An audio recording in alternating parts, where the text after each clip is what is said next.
Again, this is a developing story. There has been an explosion. Absolutely shocking.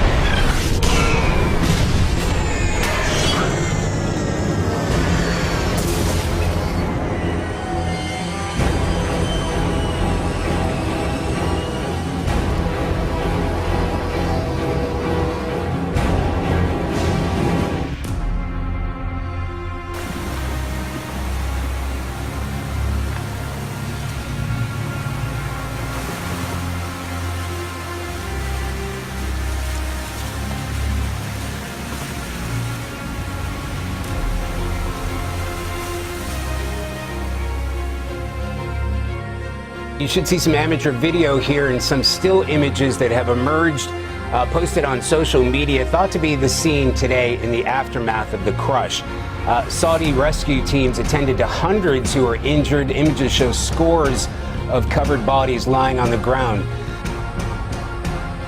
So look at this monster, massive water spout in Methana, Greece, which is in southern Greece. This was actually captured on video earlier in the week on Monday. And then, of course, you just drink in the entire eerie sky that's around it. There were a lot of severe storms. New accusations tonight of police using excessive deadly force caught on cell phone video. Give me your hands! Give me your hands! Police make this demand more than a dozen times. Show me your hands! On Wednesday, police say they thought he was reaching for a gun. Moments later, a barrage of bullets killing him.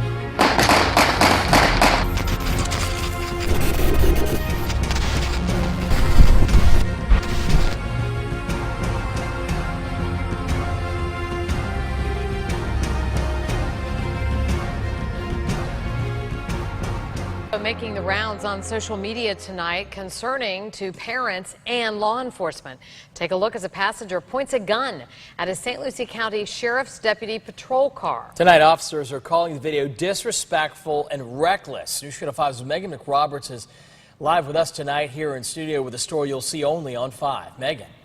And Jay and Kelly, that video shows two men riding in their car. At least one of them is drinking and armed. Then they point that gun out the window at a St. Lucie County Sheriff's Deputy's patrol car, laughing as they do so.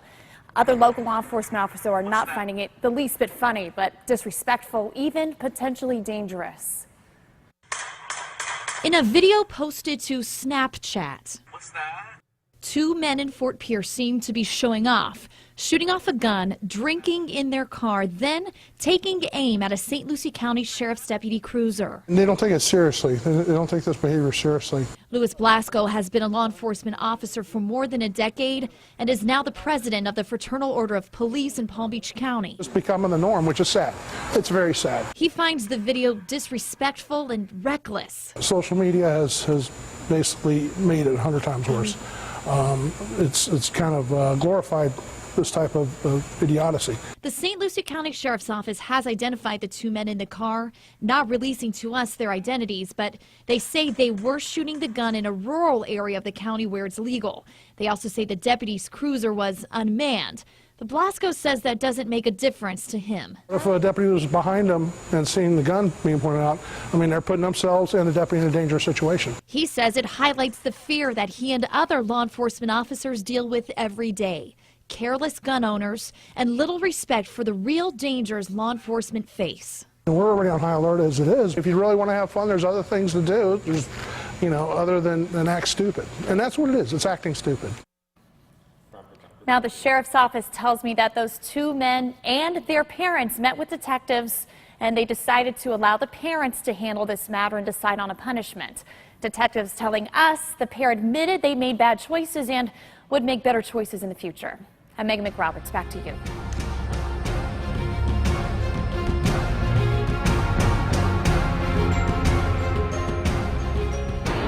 That's the sound of a southern New Mexico dry spell coming to a screeching halt. The National Weather Service says Roswell got at least 3 inches of rain last night, and it arrived fast, catching drivers off guard. Police say the SWAT team helped rescue several people who got stuck in that deep water. The water so swift, one of the officers had to abandon their vehicle. This is downtown Roswell, where the Pecos River came close, within feet of breaching the riverbanks. Enchanted Hills Park was also flooded out. The green grass transformed into a pond. Above, a dark sky loomed over Roswell. But after that wild storm moved through, some splashed in what was left behind. This city has had its bouts with flooding. Last year, the city got so much rain, graves started to unearth. You could almost see the edge of the coffin.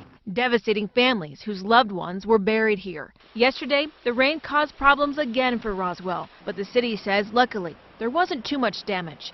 Today, just some drying out to do.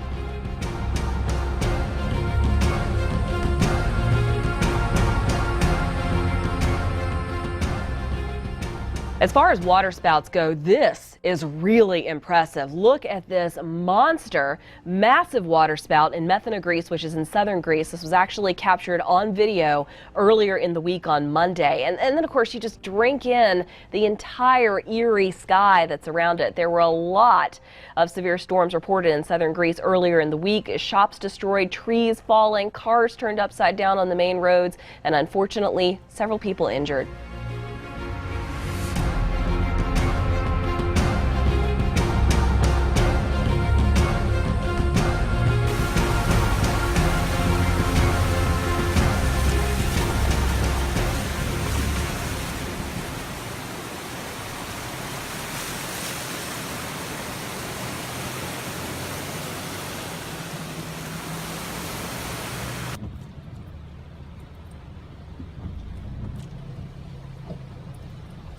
I actually put it in 4-wheel drive for this.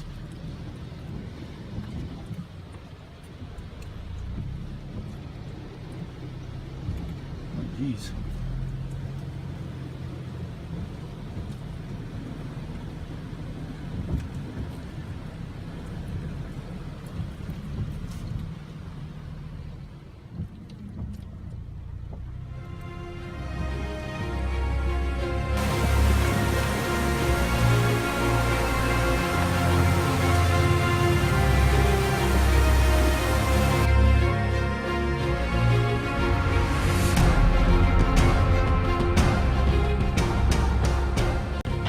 This is why we say turn around, don't drown. Look at this water rescue that is in place. You do not want to wind up in a situation like this. Thankfully, this person had people there to help them get to higher ground, but then you even see the rescuer slips into what's probably a drainage ditch, so hopefully we didn't wind up with a twisted ankle or anything like that. Unfortunately, a lot of cars are going to need some work done after getting waterlogged because of all this rain, and there's going to be a lot more wet weather to come between now and Sunday across the Mid-Atlantic. Got a lot of spots, especially on the North Carolina and Virginia border, that could possibly pick up even more than that. So please, everybody, be very cautious.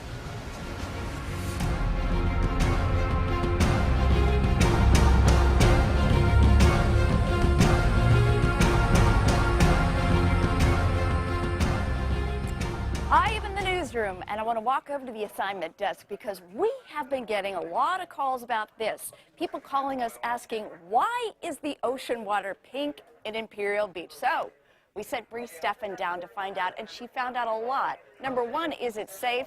And what is it? Bree is live for us right now. Bree.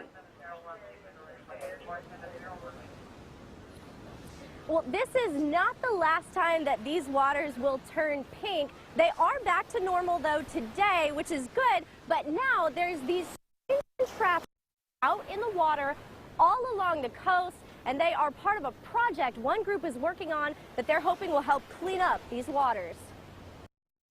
Okay, so we're going to go north and deliver those guys. Scientists were back out here today after releasing a bright pink dye into the water at Imperial Beach. What we're doing is we're doing these dye releases where we're putting fake pollution in the water and tracking it. Teams were stationed in these green tents, guarding these instruments that measure the concentration of dye in the water. They also track it with jet skis and these underwater vehicles.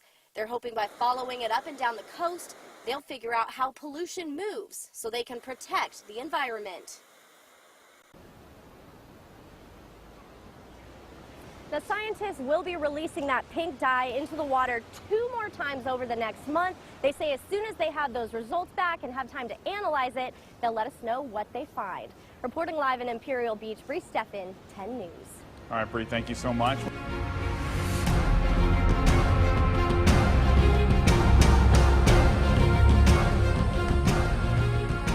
You want some feel-good video? Of course you do. Well, you're about to be so happy because these people are so happy. What you're looking at is the Kalavapalli River in southern India, and you're seeing it flow for the first time in 20 years.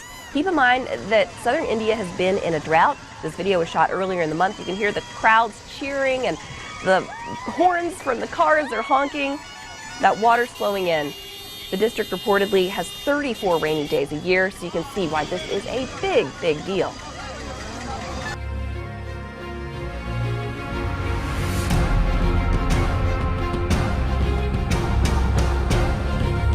It has happened again. Hundreds of pilgrims crushed in a stampede at the Hajj.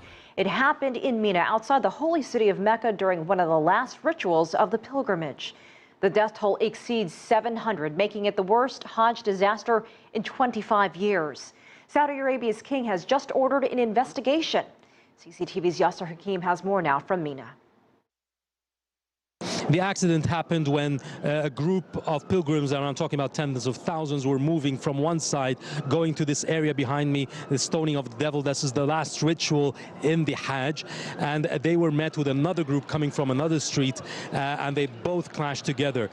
One of the groups was out of route, out of the planned route that they should have taken, and they changed their way, and that's when they hit the first group, and they both resulted in this stampede. Most of the injured and the dead are the elderly or sick. Especially with the high temperatures here, this accumulated more casualties as well.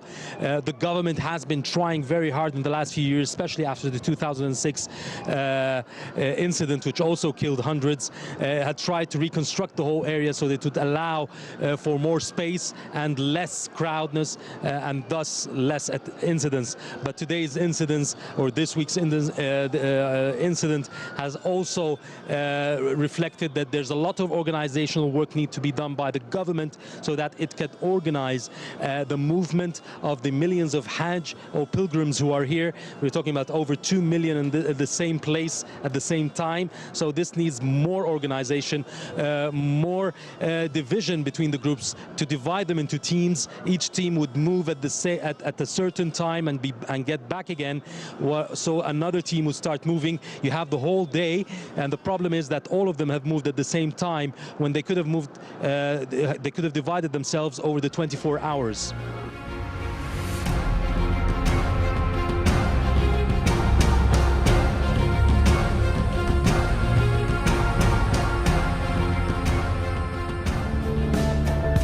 There are many casualties of the 4-year civil war in Syria. Hundreds of thousands of people have been killed. Millions are displaced.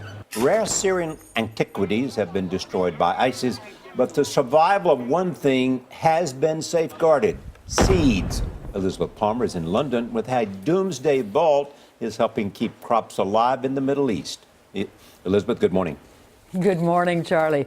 Well, this story starts in the city of Aleppo in Syria at a research center which has for decades been developing crops, especially grain, for dryland farming.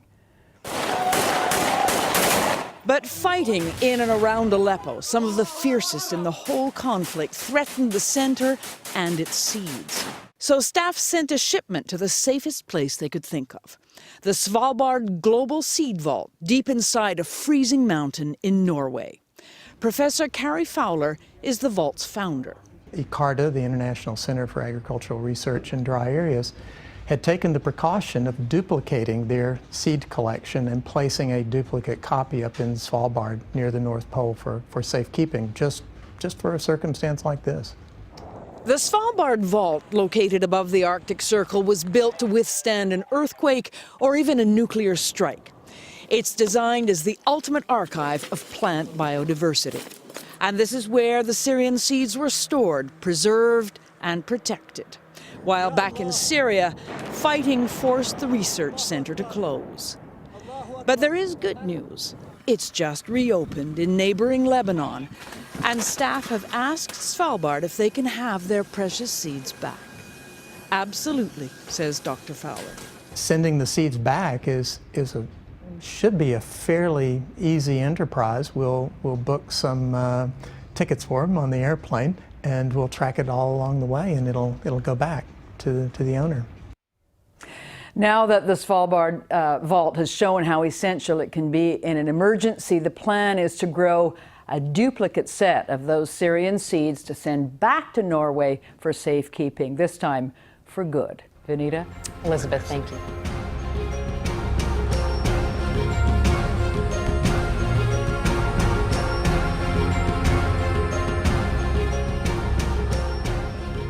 A dramatic crash between a duck boat tour vehicle and a charter bus killed 4 people in Seattle. Investigators with the National Transportation Safety Board will be heading to the scene. Dozens of people were hurt. The accident happened on the busy Aurora Bridge. Jeff DuBois from our Seattle affiliate KIRO is at the scene. Jeff, good morning. Good morning. Investigators arriving later on this morning want to know why the duck boat crossed multiple lanes behind me into oncoming traffic. 15 people remain hospitalized this morning. Most of those injured were on a chartered bus that was hit, carrying multiple employees and students from an international college program. This was the scene shortly after 11 a.m. Thursday. A so-called duck boat tour vehicle designed for both land and sea travel careened out of control and crossed onto the other side of the bridge into oncoming traffic. It broadsided a chartered bus carrying a reported 48 passengers from 6 countries. The 4 students killed were enrolled in North Seattle College's international program, taking part in a new student orientation group. I didn't see anything, just heard the sound and suddenly the seat fell on my face. It's not clear how many of the injured were on the amphibious vehicle operated by a tour company called Ride the Ducks. It was like I was in slow motion, bouncing off of things and just feeling the pain shooting everywhere, and then my face slamming against the seat in front of me, and then it was quiet. The duck bus came across my lane and hit the other bus. It all happened so fast. So I got out of my car and there were just bodies just everywhere. We've had a terrible tragedy. There's been a terrible loss of life and there's been injuries. 51 people were injured and taken to area hospitals, more than a dozen in critical condition. The owner of the Ride the Ducks tour company says his vehicles have clean safety records. We pass with flying colors all the time. We go way above what is ever required by the DOT or the Coast Guard, way above it. Ride the Ducks has taken its fleet off Seattle streets until at least Monday out of respect for the victims and out of an abundance of caution. The Ride the Ducks owner you just heard from, he says there are cameras on the front and back of those vehicles, but it's unclear if video of the crash was recorded, and if it was, whether it survived the crash. Nora? Terrible tragedy, Jeff. Thank you so much.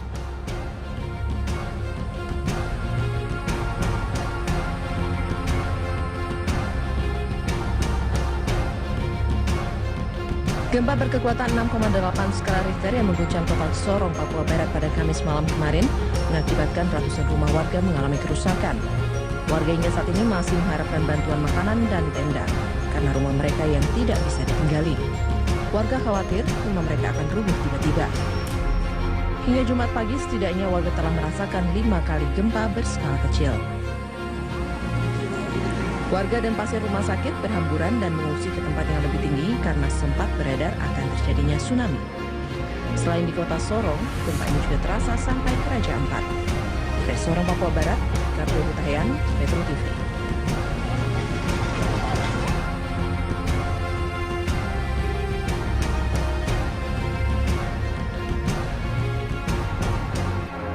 A state of emergency is being declared in Skopelos, that beautiful island in Greece, which is a very popular tourist destination, best known for where Mamma Mia was filmed in 2008, starring Meryl Streep and Pierce Brosnan. But they really got hit with some intense rainfall. Look at that. Cars just swept into the sea at hours of rain, and those pounding winds caused a lot of power outages as well as extensive road damage.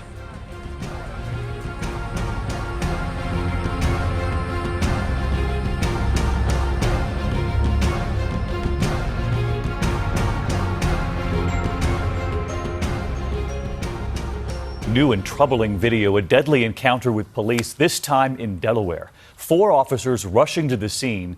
2 of them you can see here, their weapons drawn, pointing at a young man in a wheelchair. Moments later, a hail of gunfire, and here's ABC's Lindsay Davis. New accusations tonight of police using excessive deadly force caught on cell phone video. Give me your hands, show me your hands! Police make this demand more than a dozen times. Show me your hands! 4 Wilmington, Delaware officers with guns drawn Wednesday afternoon, responding to a call of a man with a self-inflicted gunshot wound. 28-year-old Jeremy McDole was previously paralyzed from the waist down from a gunshot 10 years ago. On Wednesday, police say they thought he was reaching for a gun. Moments later, a barrage of bullets, killing him. McDole's mother disputes police, who say a gun was recovered near her son's body. This is unjust. He had his hands on his lap when they opened and fired on him 5 more times. The 4 officers involved have all been put on paid administrative leave pending an investigation. In the last 5 months, there's been a sharp uptick in officer indictments. At least 14 police officers have been charged with committing murder, homicide, or manslaughter while on duty. Some say it's because so many of these incidents are videotaped. It is unclear whether the 911 call saying that he shot himself was accurate. The local NAACP is asking for an independent investigation here. Lindsay Davis with it.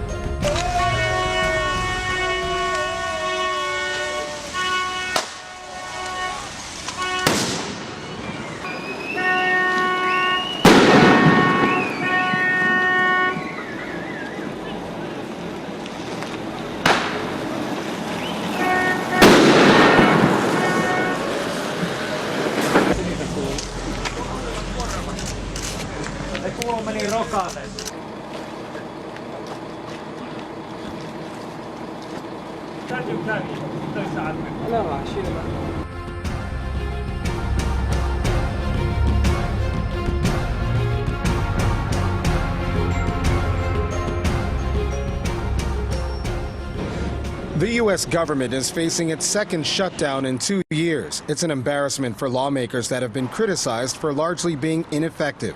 Already, Senate Minority Leader Harry Reid introduced a bill assuring that all of the 2.7 million federal workers eventually would be paid if the government shuts down next week. At the center of the row, an agency called Planned Parenthood that provides women's health services, including abortions. Republicans want to pull all federal funding associated with the agency after a video surfaced showing officials from the organization discussing the use of aborted fetal tissue for medical research. I did watch these videos, and I saw full conversations of Planned Parenthood employees in their own words discussing potentially law-breaking activities. Some lawmakers say they're tired of having the same feuds that could lead to a shutdown. We're here because some have again chosen to reignite the same tired battles of years past and bring our government to the brink of shutdown to restrict women's control over their own health and bodies. The battle lines among lawmakers have been drawn. A government shutdown would have a harmful impact on the U.S. economy. It would force hundreds of employees out of work, affect benefits, and slam the U.S. economy. A lose-lose for Congress and Americans. Planned Parenthood receives about $500 million for women's health-related services. Although the U.S. budget dispute is expected to go down to the wire, recent polls show a majority of Americans would rather see a compromise than a shutdown. For now, Washington is anxious. Despite the distraction of Pope Francis's visit, the city remains hopeful. But all the while knowing that federal workers will be staying home, government buildings and museums locked, and national parks and the Washington Monument closed to the public unless both sides come to their senses. Colin Campbell, Press TV, Washington.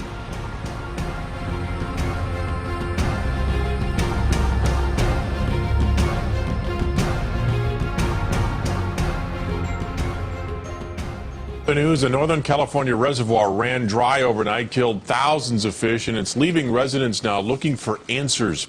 It is not a good sign, of course, as the state's major lakes and reservoirs continue to drop. While that safety net finishes up here, in another part of the state, a lake is left high and dry. Thousands of fish lay dead at what used to be Mountain Meadows Reservoir, also known as Walker Lake, popular fishing hole just west of Susanville. Everywhere that you see that's wet, there was water. Residents say people were fishing on the lake last Saturday, but it drained like a bathtub overnight, and by Sunday there was this. You can't even stand the smell. Eddie Bauer has lived near this lake his entire life. This is the first time he's ever seen it run dry. Pacific Gas and Electric Company owns the rights to the water and uses it for hydroelectric power. It's a situation that we worked hard to avoid. But the reality is that we're in a very serious drought. There are also concerns for the fish that were downstream. Bauer says there should have been at least 2 weeks of water left, and that would have given PG&E enough time to relocate the fish. It just makes me feel like they really didn't want to do a fish rescue, and that it was easier just to open that sucker up. PG&E officials say nobody opened the dam up and the water simply ran out. No matter who's to blame, residents here worry this could happen in other areas of the state. The reservoirs are all continuing to be far below normal. Doug Carlson with the Department of Water Resources says there's no question water concerns are still a serious issue across California. Until we get more rain, we're not likely to see much, if any, appreciable increase in the reservoir levels. At Folsom Lake, workers are finishing up on floating barges that would pump water to the city of Folsom and the prison if the lake gets too low for the water to flow through an intake valve. An insurance policy that may be put into use soon. As we continue to manage the crisis, we'll just simply have to adjust our operations.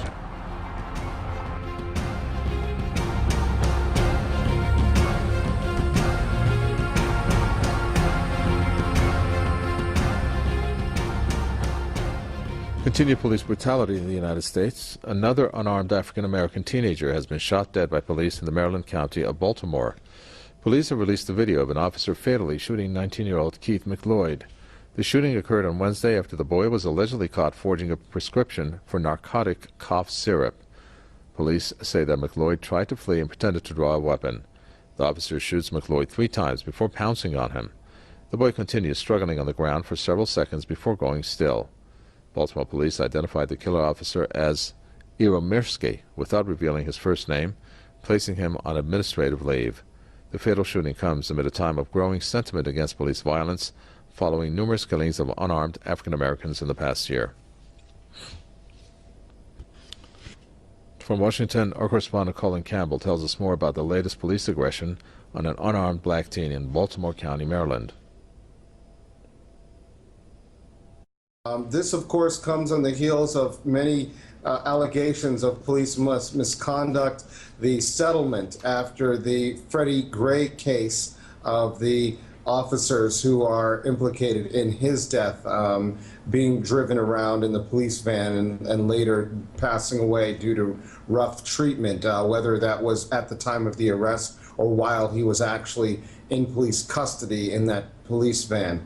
It's very unclear from the video whether or not the 19-year-old was armed or not, but it looks like initially he was not armed, in that he just made an aggressive move towards a police officer and that he was actually killed for not even having a weapon.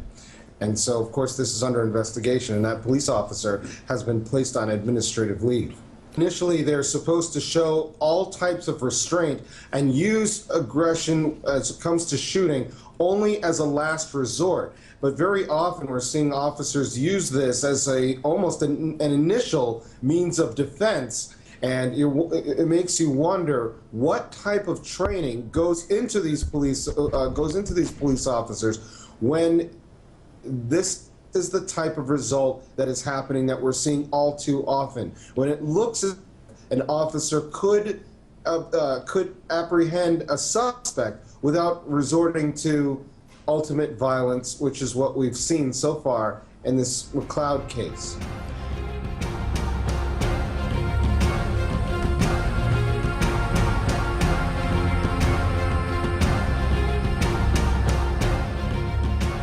Stargazers will be seeing red this Sunday thanks to a rare supermoon lunar eclipse.